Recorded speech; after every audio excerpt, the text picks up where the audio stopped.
Okay, I want to point out that as you watch this video of after hours trading on Google, that this price is not going to change. This isn't going to change. This isn't going to change. And notice that this is not changing because this is recorded already. This is going to make it into the historic graph and the historic data for the trades of Google on this day. Notice how the sizes are trading. These are going to change. As is the see that as is the price down here because trade is still going on. So you see that the bids are moving around, and it's already about $1.50 lower than what it closed maybe 3 minutes ago or 2 minutes ago. All right, and I'll let it run for a little bit so you can see the after hour trading happen. Now down here, um, this is data you just can't trust. This is all after hours. It will never make it into the graph. Actually, we're 1 minute into, see, 3:01, 3:02 Central Daylight Time. So it's 4 o'clock Eastern Time. That's when the market shut, Eastern Time 4. So it's done already. We got 2 minutes into the extended hours trading.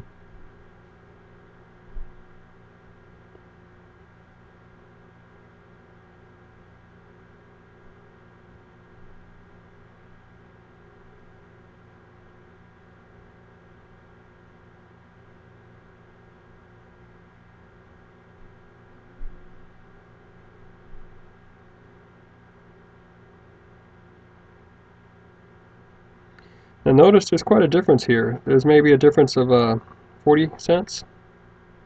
There is a difference of 40 cents at this point.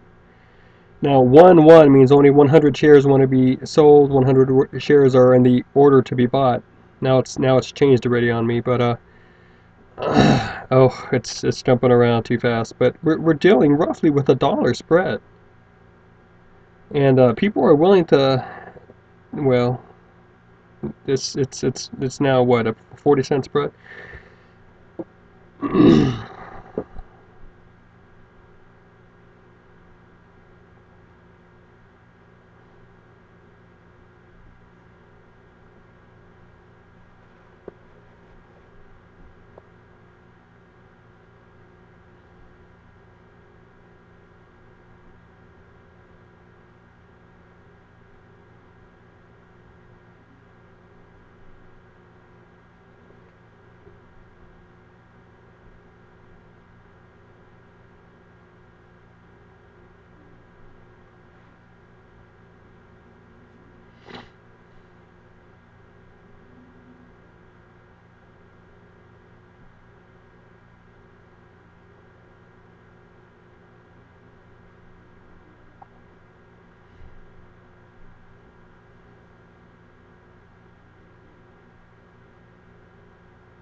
Okay, I want to point out that at this point, the extended hours trading is $1.13 higher than it ended.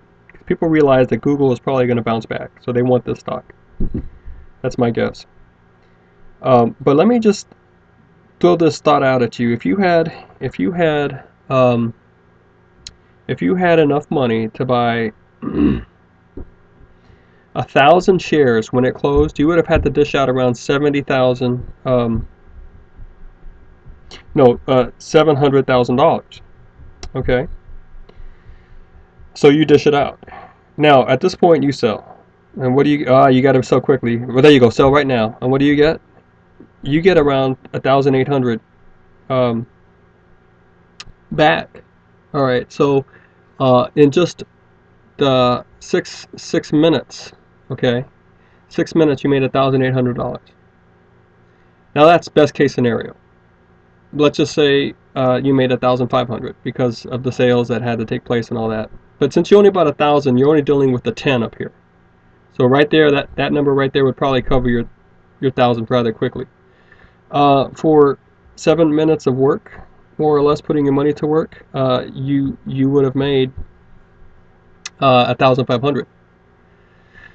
But you had to have 700,000 at your disposal, and you had to know what you were doing and be confident that this thing was going to rise in extended hours, because Google is too good of a company, and you could, if you had seen the graph, you would have seen a little bit of the growth from 690 to 700.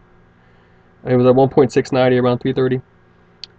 So what's the temptation here? I mean, what do you think? If you can get $700,000, borrow it somewhere, go to a bank, put your house on mortgage, put 2 cars out there, and then just play around with this money. There's this great promise that it could earn so much for you. But what if you had what if you had done it at the wrong time and lost $4,000 in 5 minutes? Could you keep yourself under control? There's so much psychology in this that it's a very, very tricky thing, and I wonder very much, in a very profound level, I wonder if this is a good way to steward your resources.